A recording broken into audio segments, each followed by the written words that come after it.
Thank you, Mark. It is my delight to be here, and I hope that what I have to share is going to be of great value to your members and the people who are visiting you today.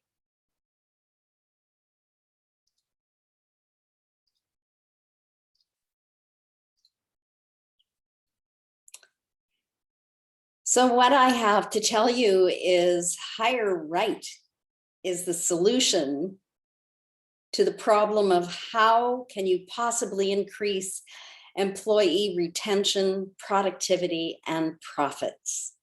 I'm Joanne Marlowe, and it is a pleasure to be here with you today. So I am curious, who's leaving you now? Employees don't quit their jobs. As hard as it is to hear, they quit their managers, as the modern workplace adage goes.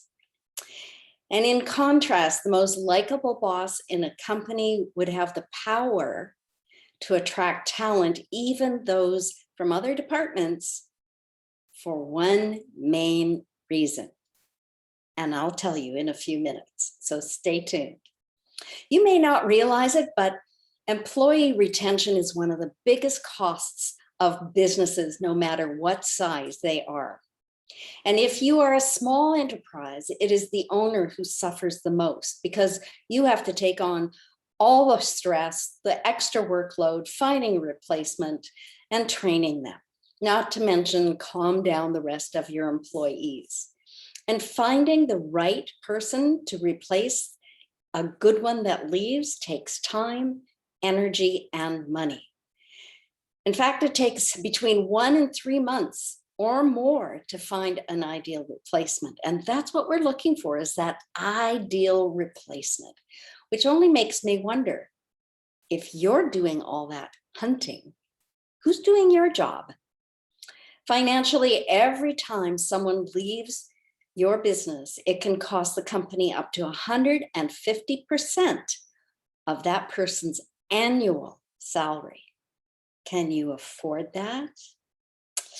Maybe not. So my challenging question to you is, where do you see your business in the next 5 years if you do not make any changes at all? So speaking of change, times have changed, thank goodness. So we have gone from decades of something from like this picture to working remotely, at home, in your home office, or at a dining room table, or even at a cafeteria, wherever you can find less distractions, some good internet, and a table and chair. Yes, times have been tough. And with the effects of COVID, we have all had and sacrificed so much. We've had to make changes in our business and face more challenges than most of us have ever experienced in a lifetime. But I'll tell you, one thing has not changed. This statistic, 8 out of 10 people who are in the workplace are unhappy in their jobs. And even more are disengaged in their jobs. How could it get even worse than 8 out of 10? I read this statistic years and years ago when I was just a young adult, and I was absolutely mortified. I had a great job that I loved, and being unhappy was just something I couldn't even fathom. And so I made it my purpose, my true purpose, to change the lives and the methods that employers are using today, even today, that aren't working, that are not effective, and still bring up problems of retention and high productivity. Today, I've been able to teach, train, and speak and save hundreds of thousands of dollars for small businesses just by creating and implementing the unique Hire Right system. So what are some of the things that you need to know as an owner or a business leader?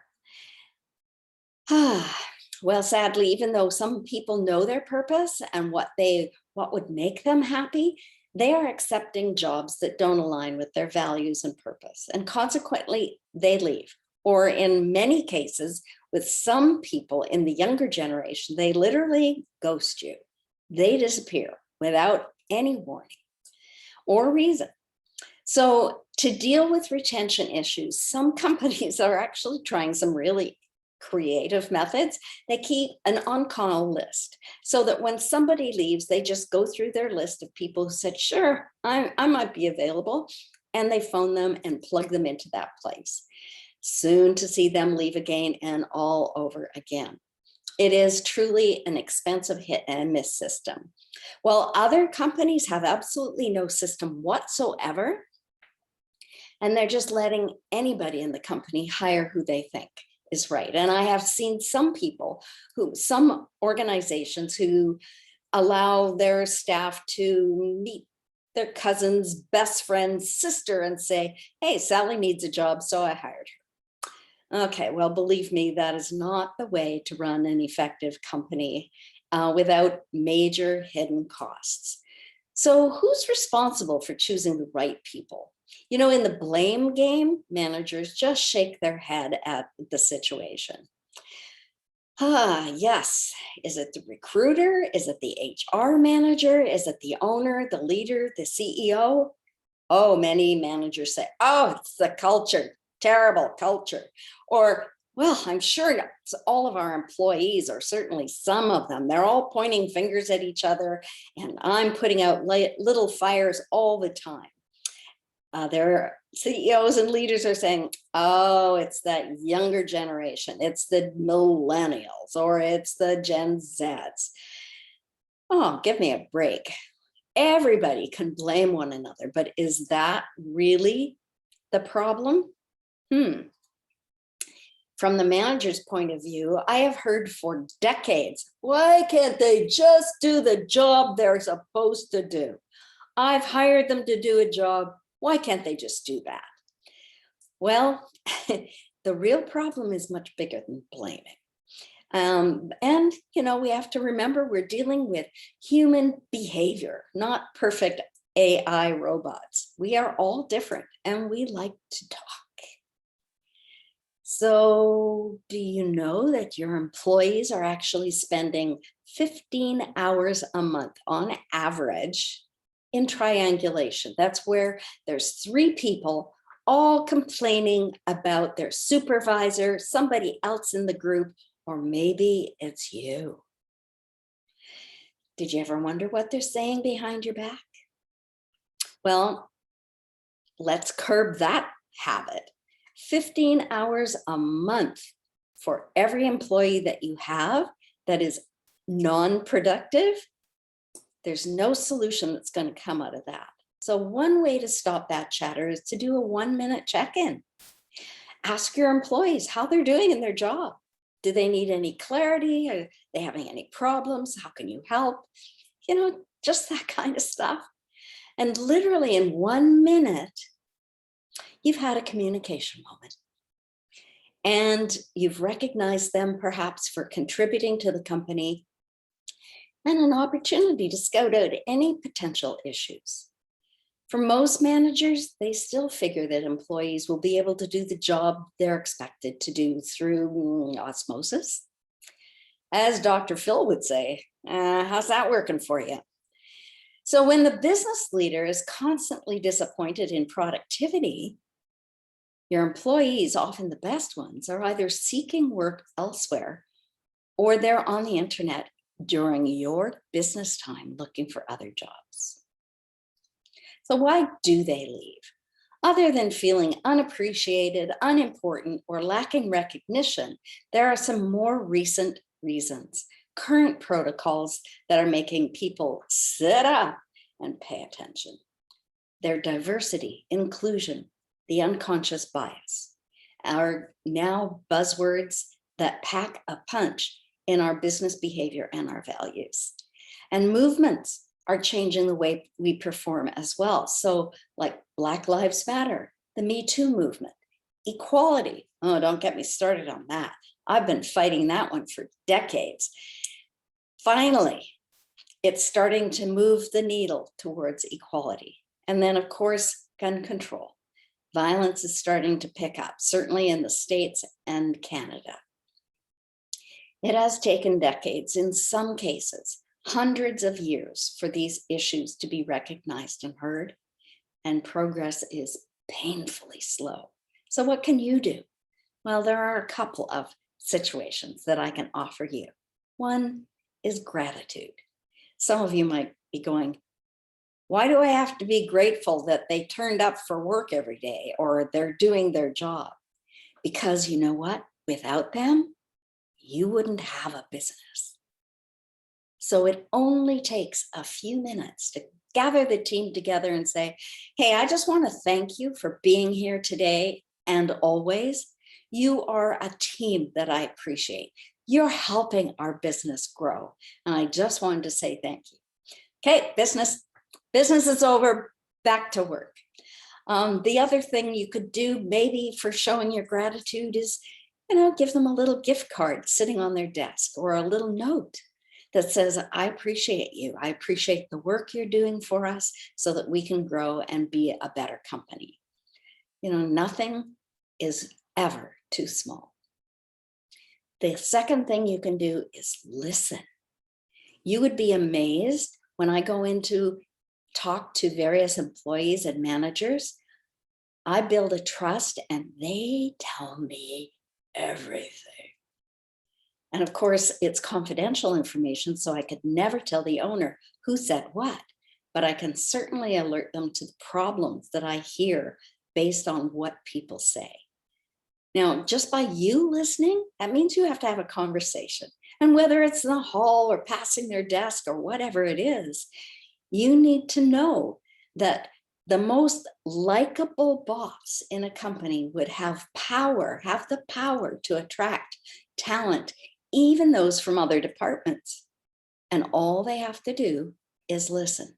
This is based on research from Cornell University, where they found that employees' work preferences and behaviors were greatly influenced by how willing their managers were at listening to their direct reports. And often those who welcome ideas from their staff are also popular among the internal hires. Because of this, managers who encourage employee input may gain an internal recruiting advantage over those who don't. So 2 little things: showing your gratitude and listening. Not so hard. It takes a little bit of time. Sometimes that 1-minute manager can come out and gain so much. People who feel good about themselves produce good results, and people who produce good results often feel good about themselves. That's, Ken Blanchard is always talking about, it's a virtuous cycle built on the concept of catching people doing something right. Not complaining, not finding fault, not correcting them, but finding what is going right and recognize that. Whether you know it or not, though, there is a huge cost in losing high producers. So there's $3 trillion. That's the US. That's what the US businesses are losing every year due to voluntary turnover, people who choose to leave. Not the ones you choose to leave, but they choose. In Canada, it's estimated that as much as 6% of your business income is what it will cost you every time somebody leaves. So 6% of your annual income goes to turnover. Really? Well, you do the math. Depending on the industry and the position, it takes between 30 and 50 hours to hire a new candidate. And that's for positions that are not in high demand. In fact, some of the most senior or technical positions, it may take anywhere from 3 months to over a year to find the right candidate. And employers these days are finding they have to go global to find the right person, add incentives to bring them to your company, or in some cases, you might have to do a complete change in order to have them remote and stay where they live. Oh dear. Often business owners take the recruiting task on themselves, never considering that while they're hunting, they're not doing what they're good at. They're not doing their job. So, then they're left with spending more time doing what it is they do best. One of my clients, a medical specialist, decided to recruit on his own at $150 an hour. And wait until I show you what it cost him. In the next slide, you'll find out. So you need to ask, what could you accomplish in 30 days on your business instead of looking for the right person?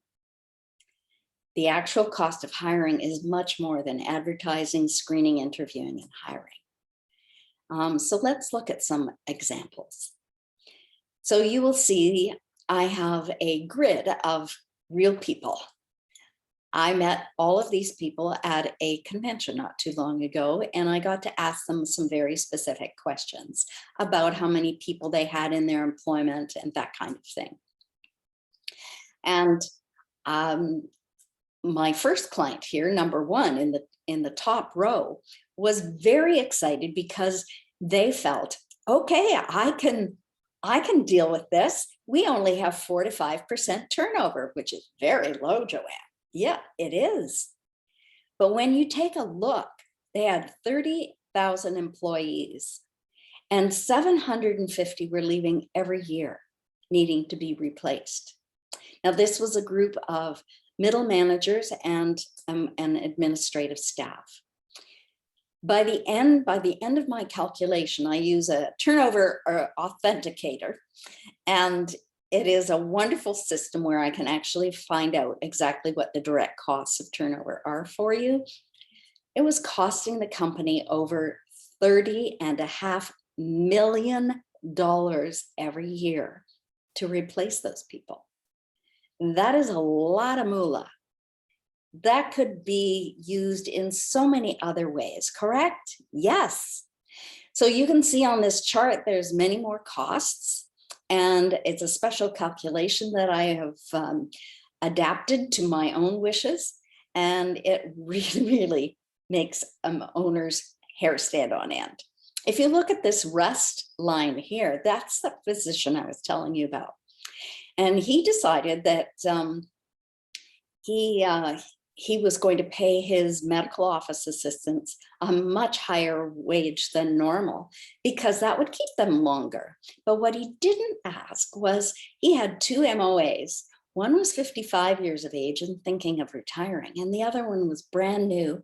And her position there was just a stopgap so that she could get into nursing a little later on. And that's one of the things that employers have to realize. You need to find out, what are their goals? What are their plans? How do they want to grow with your company? What can you offer them so that they can grow? So this physician decided to do all the recruiting on his own. However, what he didn't know was that both of these 2 women were going to leave within the next 6 months. And he had to replace them.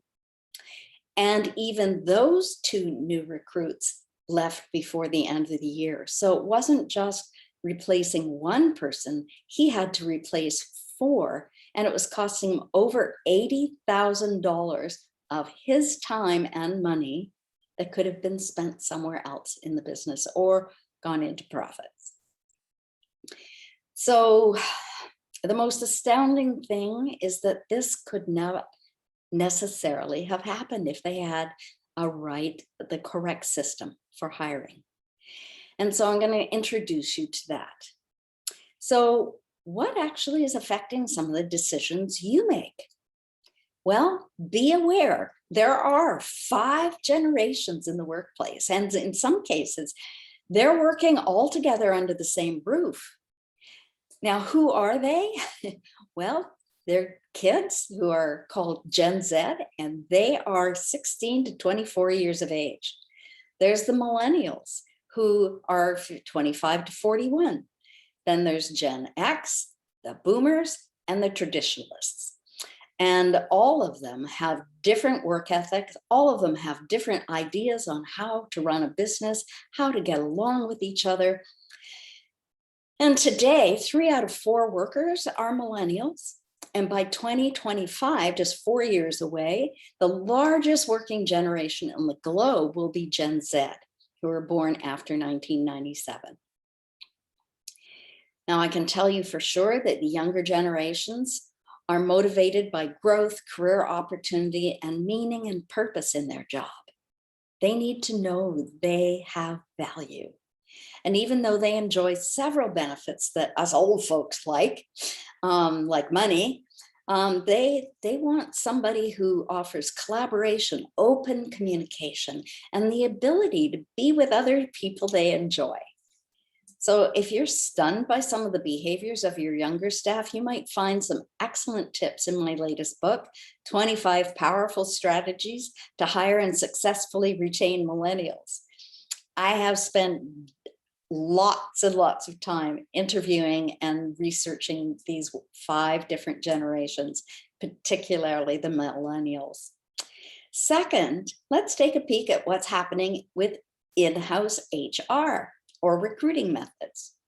So some of the primary causes of failure of hiring the right people is that 45% have a very poorly written job description. So the wrong people are applying for the job.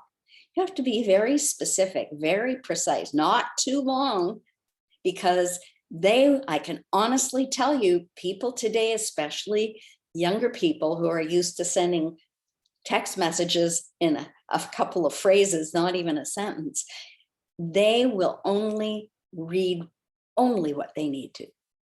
And so if your job description is poorly written, they might read that and say, I qualify, when they don't.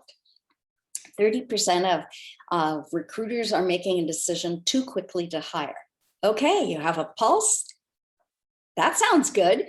You've got the qualities and the strengths I need, and you've had some experience. Good. Can you start tomorrow?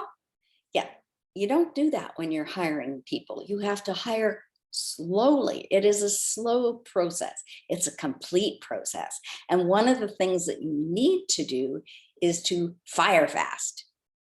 So you hire slowly and fire quickly. 15% have selection criteria that needs to be updated, and 5% is everything else. So it's not really anyone's fault. Recruiters don't have the time to update their information by chasing down supervisors or managers. If you hire a recruiter, they're just going to get the information they need from the boss, who may also not have all the information. So they're just not, and most people aren't familiar with content writing and how to be concise and precise. Oh, so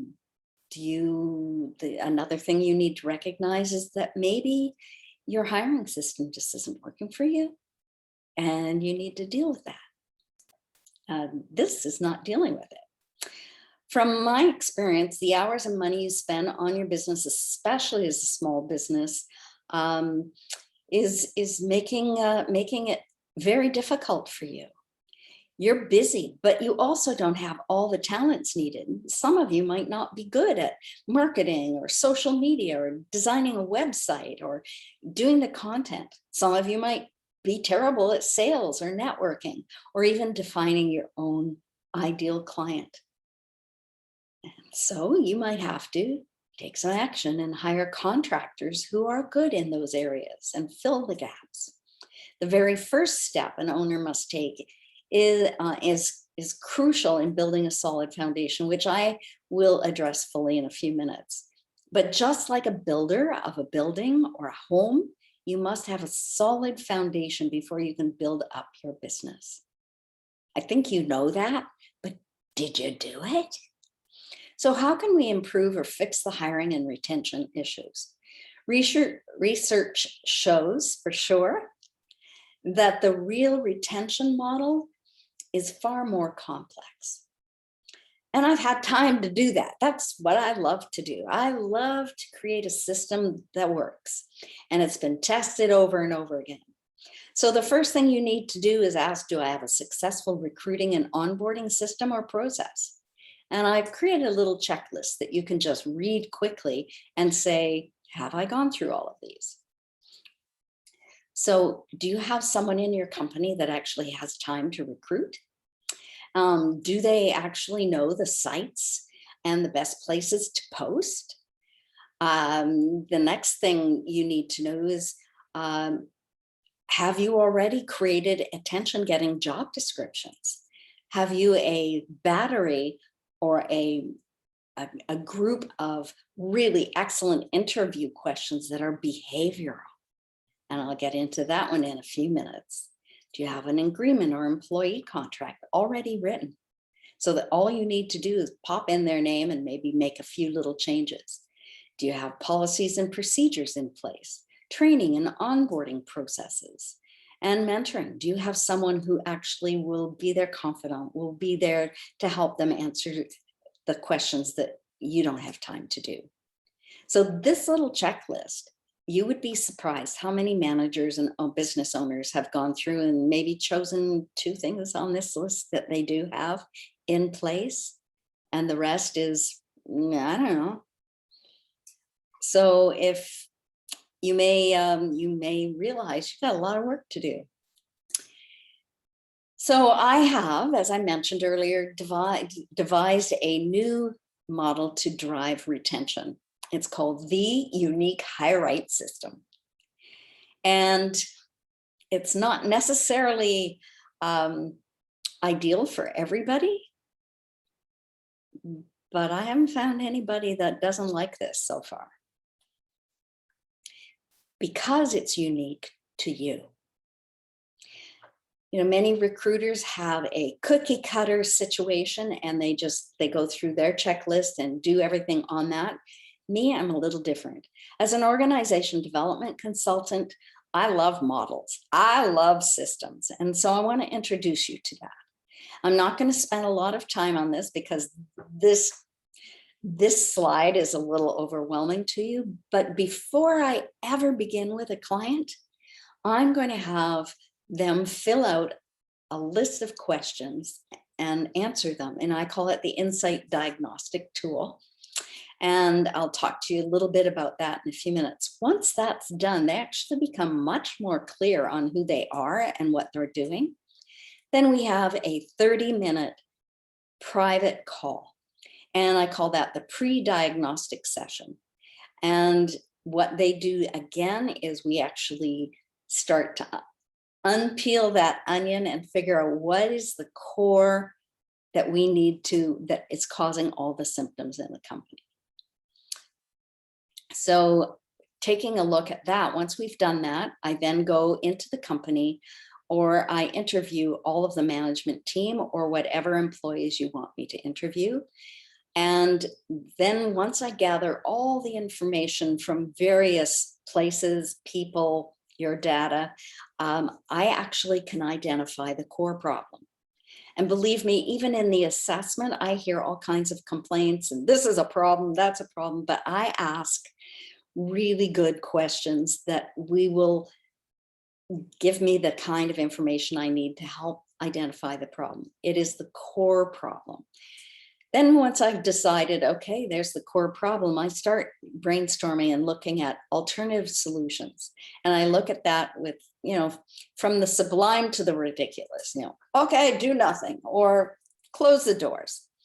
And then everything in between. And there's a cost analysis with everything. I come up with the recommended solution.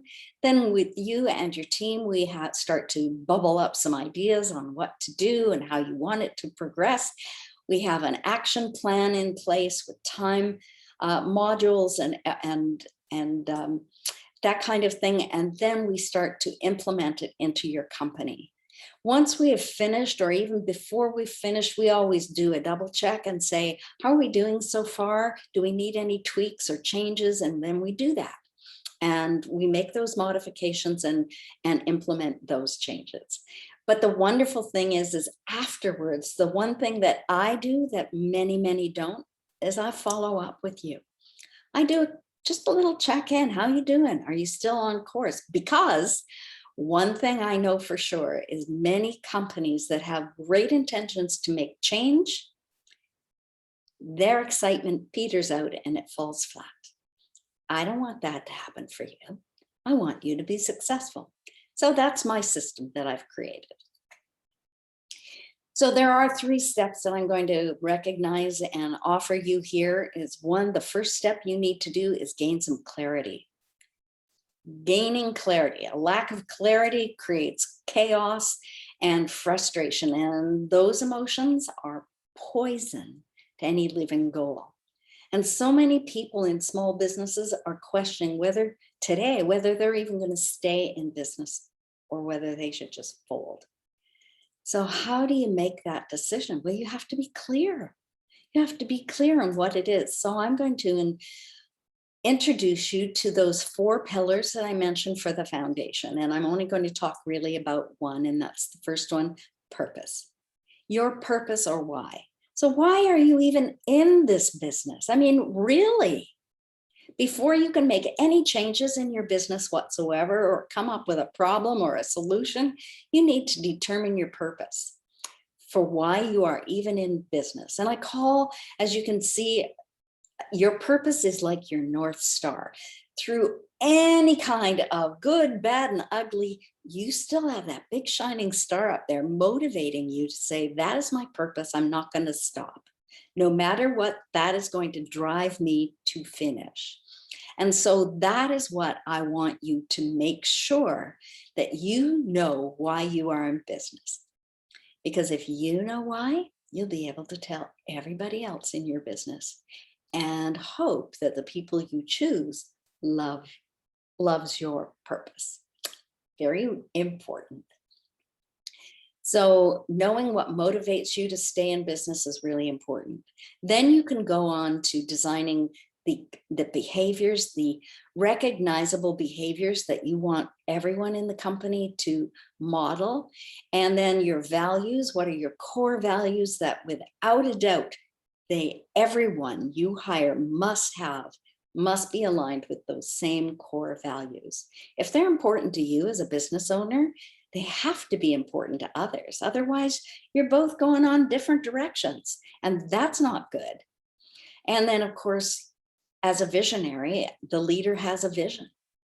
And wouldn't it be fabulous if everyone got so excited about what you wanted to achieve and they were part of that journey? That's what happens when you're aligned, and it can happen. So just like Simon Sinek says, know your why. So I mentioned that insight diagnostic tool. It's just a questionnaire that I've put together, and it helps you to really, really think, what's going right around here? What needs work? What do I need to change? What motivates me? What motivates my people? What challenges are we facing? And does our recruiting system need improvement? And does your recruiting system, well, I already said that. and what help do I need? Because I don't want to get stuck with tasks I don't like doing. So that's really important. Why would you be doing work that you're not good at? You need to fill those gaps. So I want to take you on a little journey, just a little imaginary story here for a second. So I want you to imagine that you're on your way to work. It's a beautiful day, everything's going great. And as you turn the corner, you see flames and smoke coming out of everywhere. Oh my gosh, it's near my building. I hope it's safe. And then what you determine is, oh my gosh, it's my building. It is totally in flames.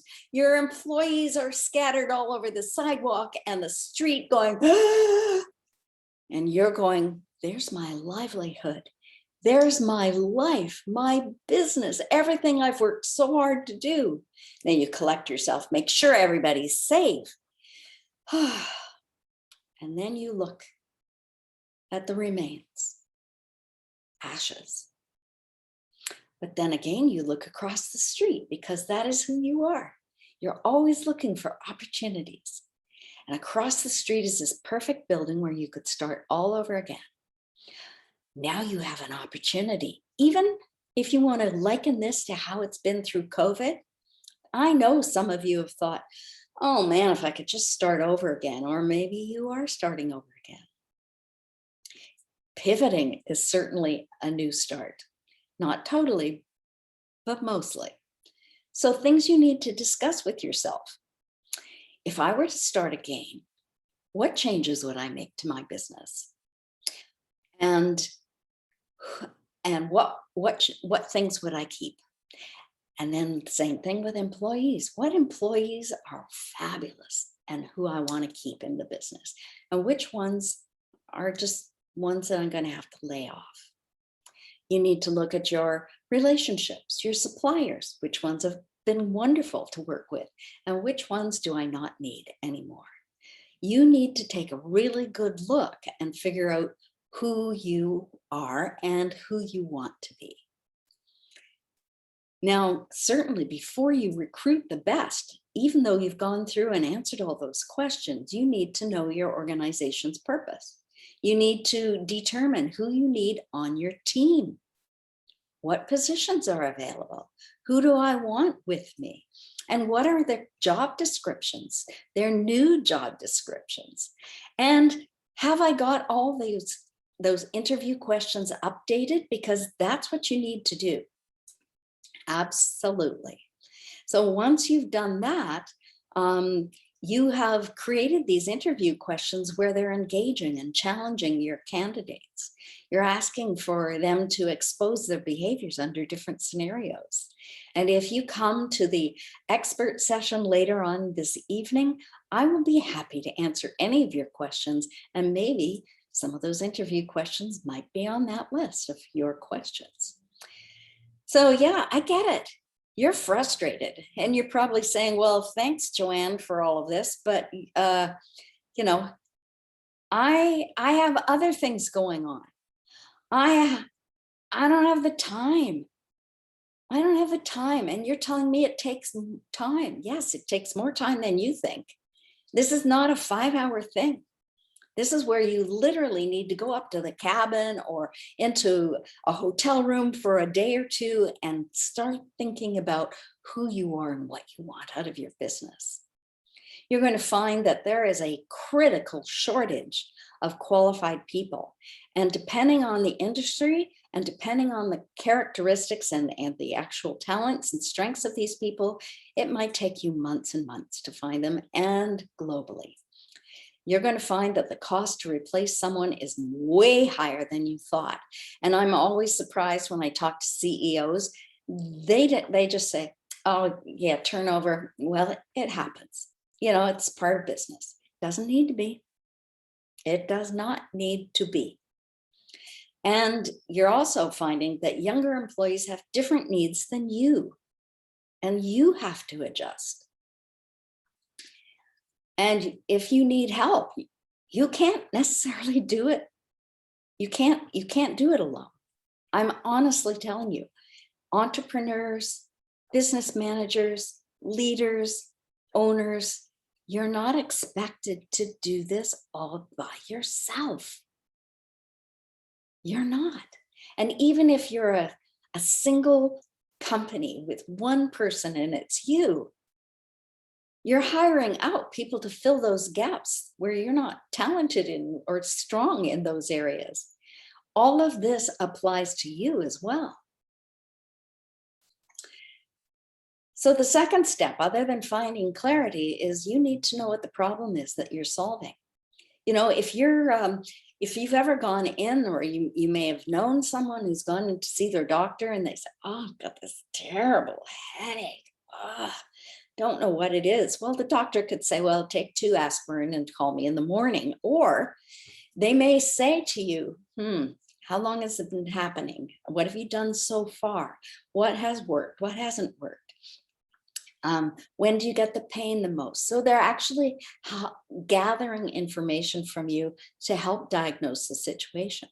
But if they just send you home, they will never discover that perhaps you have the beginnings of a stroke, or you have brain cancer, or maybe an aneurysm. Heaven forbid. Why am I coming up with these examples? But you know what? If you aren't diagnosing the core problem, you will never be able to treat it. And that's the most important part, is knowing exactly what's wrong so that you can spend your time fixing it. And believe me, as an OD consultant, one of the things I have found, once you know what the problem is, you can fix it just like that. All right. I had a client, I might as well tell you, I had a client who was so close to the problem, he couldn't see it. Yes. And that's what happens to many people who are working so hard in their business. They're just too close to the situation and they don't recognize that that is a problem. He thought, maybe it's communication. We should talk more. Maybe I need to give my managers more training. Maybe that's the problem. Well, after I did my assessment and everything with him, his core problem wasn't that at all. He had no hiring or no HR system whatsoever. People were, inviting their cousin's best friend's daughter to come into the business, whether they were qualified or not, because there were no rules, no regulations, no anything. That list I gave you, nothing was done on, not even a contract. The training was online and nobody reads training online. I just want to tell you. So what they had was actually their problem was having no HR system. And one of the symptoms of that was they had 80%, 80% turnover. It was costing the business $250,000 every year. And I figured that if they chose to do nothing, it was going to, by the end of the year, it was going to cost them $750,000 to do nothing. So that was a huge shock. So, along with this, you've got to put in place some things that what will keep your talent pumped. Well, certainly with COVID, they're looking for safety, trust, respect. They're looking for a workplace flexibility so that they can maybe work at home. They would need responsible leadership. That's you. They need to make sure that you are staying globally current with what's happening out there. And they want purposeful work. They want to make sure they fit in. They want transparent communication and efficiency and effective technology. Every person wants those, no matter what age or generation.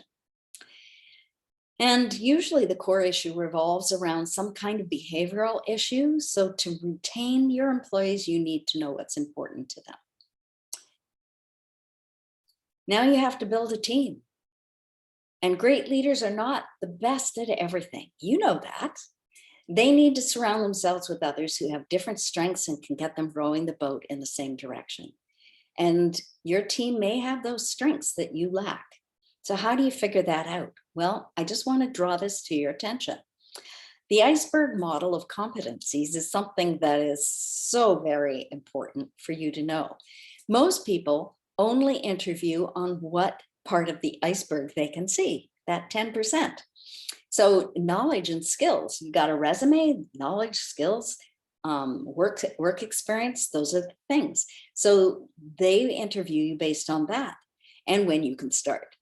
But what they don't discover is what is under the surface of the ocean.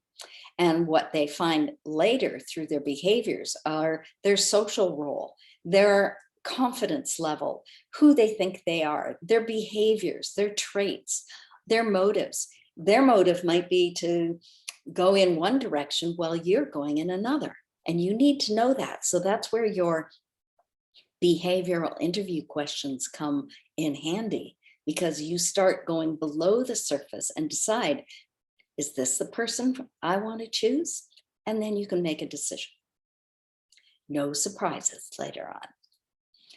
So you're probably saying, oh my gosh, look at all this stuff Joanne's telling me I need to do. Will I ever have work-life balance? Well, like I said, you can't necessarily do it all alone. You're wearing many hats. You might be feeling overwhelmed. You might have more complaints in your office than you can deal with and putting out little fires instead of big ones. You don't have any training in solving problems or even deciding what the problem is. Turnover might be higher than usual, or even getting people to come back into your company. People are afraid to come back to work in some cases, and you might need to ask for help. So step 3 is the obvious. You have to act. Action changes things. Whoa, what a concept, right? You can think about things. You can dream, wish, and hope about change. You can even set goals, but I can guarantee one thing. Until you put those actions onto your calendar to do on a regular basis, they are just a fluff. They're just a thought. You're not taking action. You're not going to stick to it and reach that goal.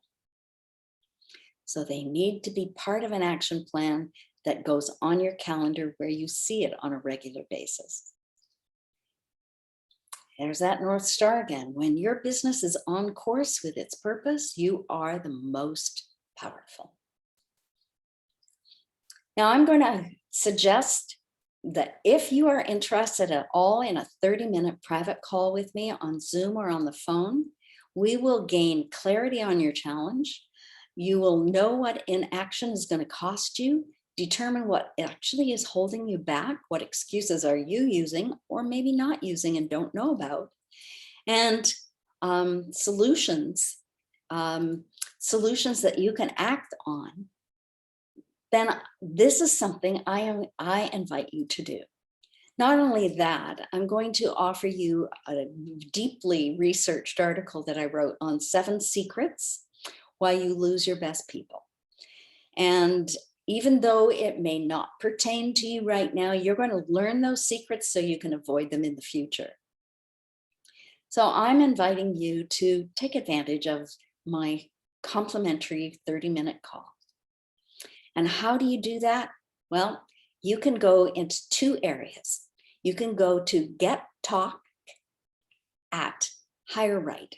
So this is a system where you just go in and click and you will get that article right away, and it will invite you to set up an appointment for a call with me. Or you can just go to my website, which is my name, joannemarlowe.com. And I will be so happy if I can help you.